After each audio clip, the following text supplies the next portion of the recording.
Like, right here. Right here? Look, on the map. Okay. Or one of You're going to have to run like up to here. He'll be coming charging through here. How far up movement will I have enough movement to get back a little bit out of his way? Back down the tunnel just a few feet. There, you can stay at the opening of the entrance and let him run, get Hold my action until he runs by, Yeah. and that's what I'll do. You can do that. Good, so I'll go to the tunnel entrance, get my arrows, knock it ready to go, and I'm holding my action until he gets within sight. Alright. Varis? Mave goes before me. Mave? Can you give me a second? Yeah. What Mave is wanting to do, from what we were talking about, she's looking this up though. Do you want someone to wait? Mave can remove these conditions. Mave, as a bard, has the ability to do something. It's either a counter charm. Okay, the boot flash.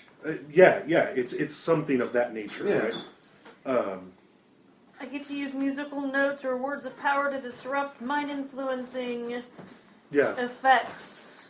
I'm not really sure if it's a frightful presence is a mind. I'm not really sure how that dragon fear works like that. Well, what it's going to do. It's going to take my entire turn to do it.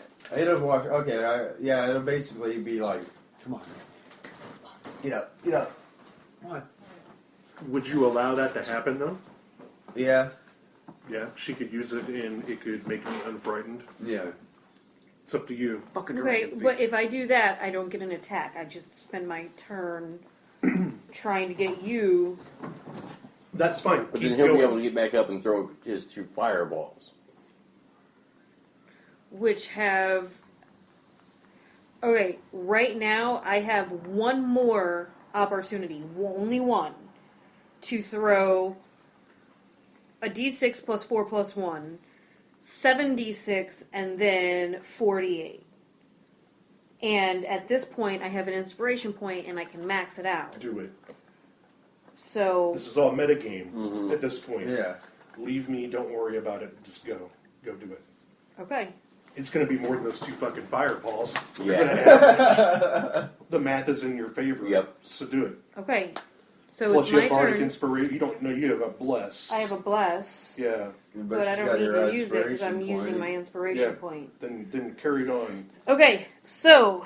You may want to use the bless for your attack. Yeah, because you still got to hit first. And it's a D4? Yeah. Alright. You still got to roll your 20 to attack. Oh, it's yeah. not your turn yet. We're just doing declarations right now. Yeah. Varys. I might use now that my I have a inspiration chance for my at the attack. I'm just gonna have to dash. So I get 60, right? Yeah, W remove that.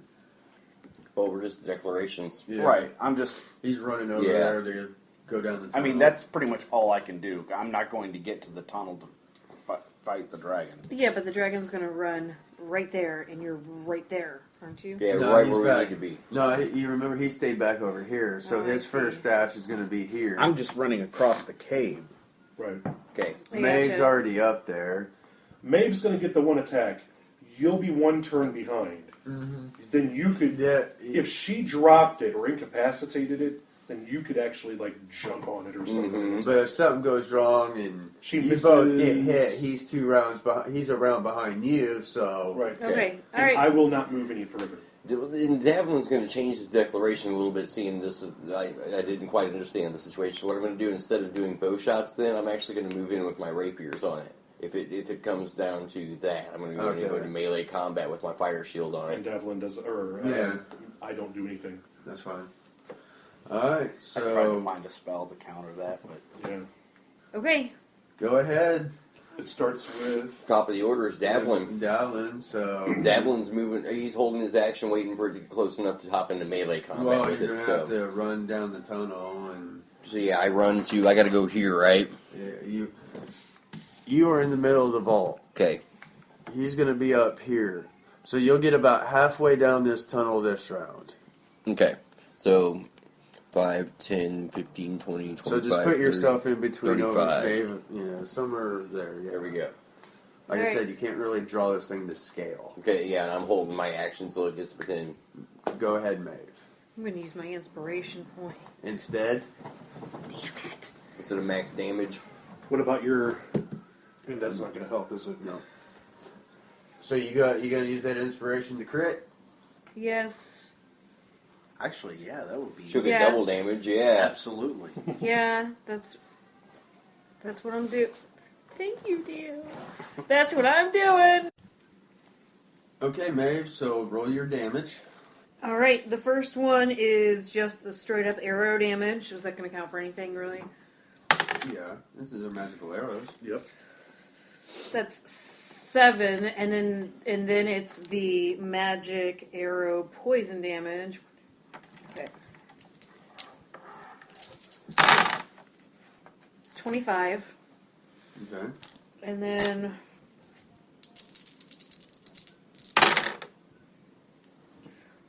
so far I have 5, 7 plus 18.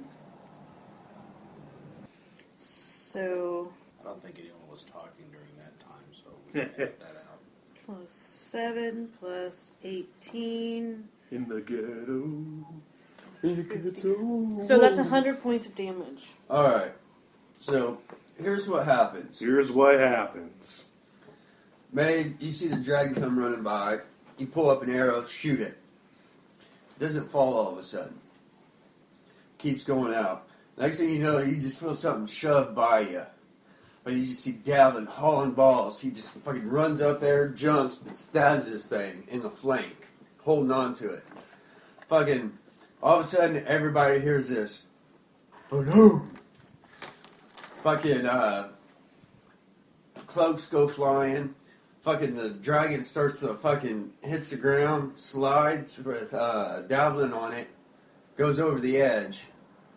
So, thus ends Horde of the Dragon.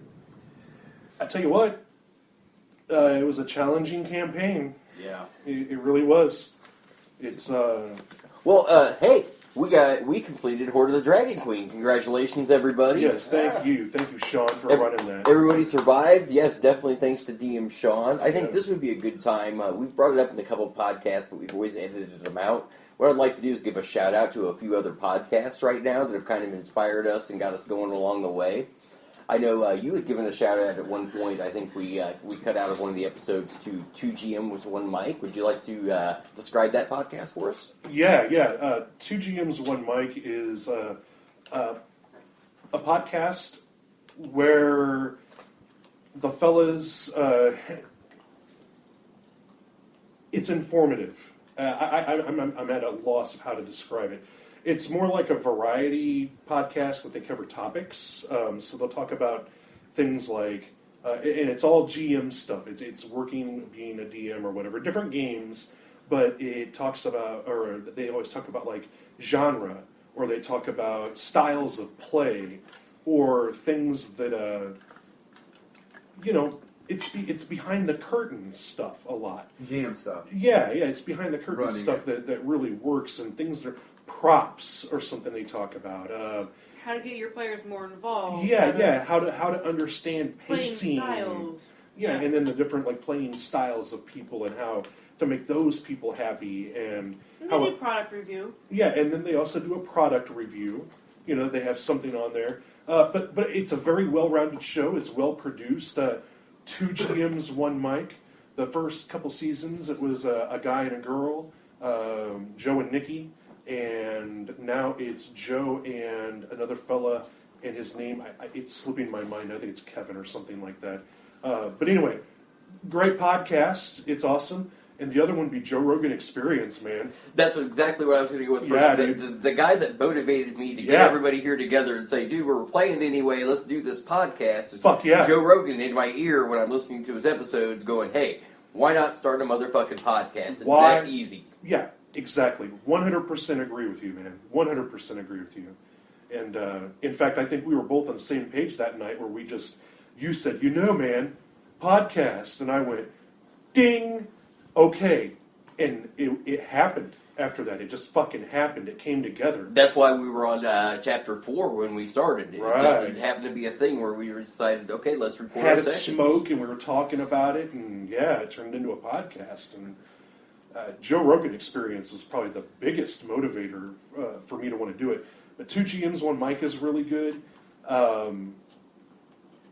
There are some others, but I mean, anybody That's else? going to lead me into probably what motivated me to the next step beyond was I actually started searching on iTunes for other D&D podcasts, and the first one I happened to stumble upon was Adventure Zone. Adventure Zone's some funny shit. Adventure Zone, I think it's at Adventure Zone on Twitter. If you haven't checked out their show, they have a very comedic style of a D&D game. It's great.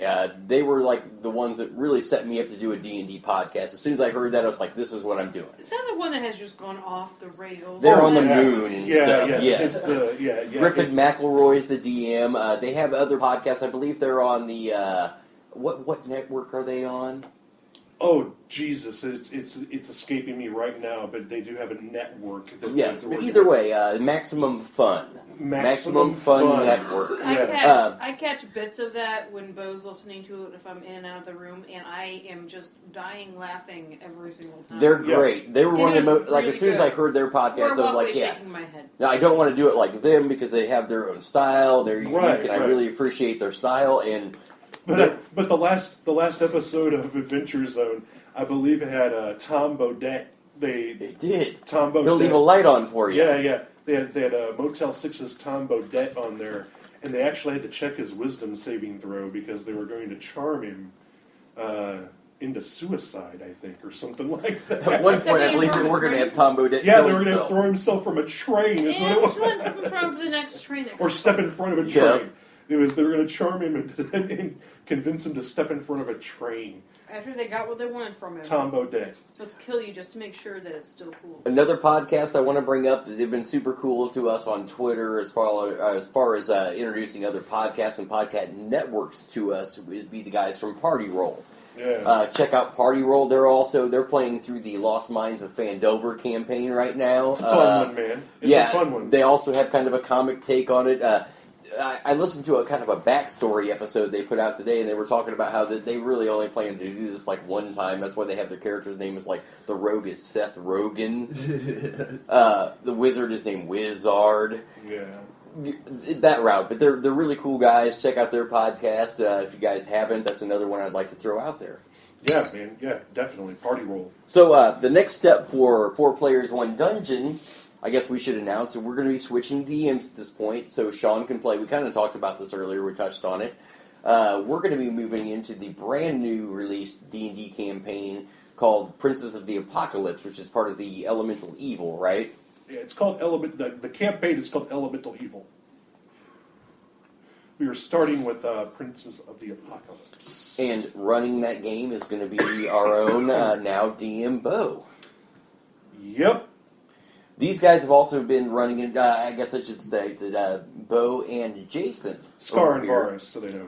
Yeah. Scar and Varis here have been running this campaign for the Adventurers League here in town, correct? Yeah,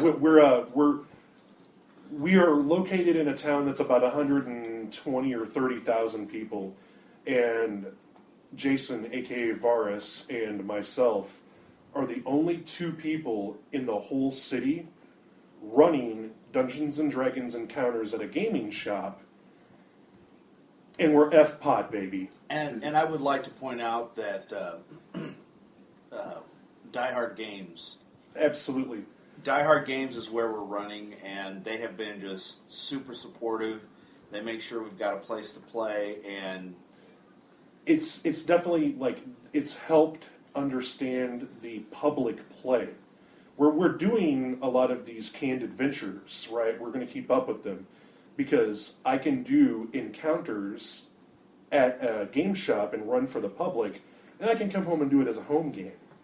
But just the idea that between me and Jason, we have, I think, 12 or 14 players, and the ranges of age vary from 12 to, I believe, 50. yeah. Yeah.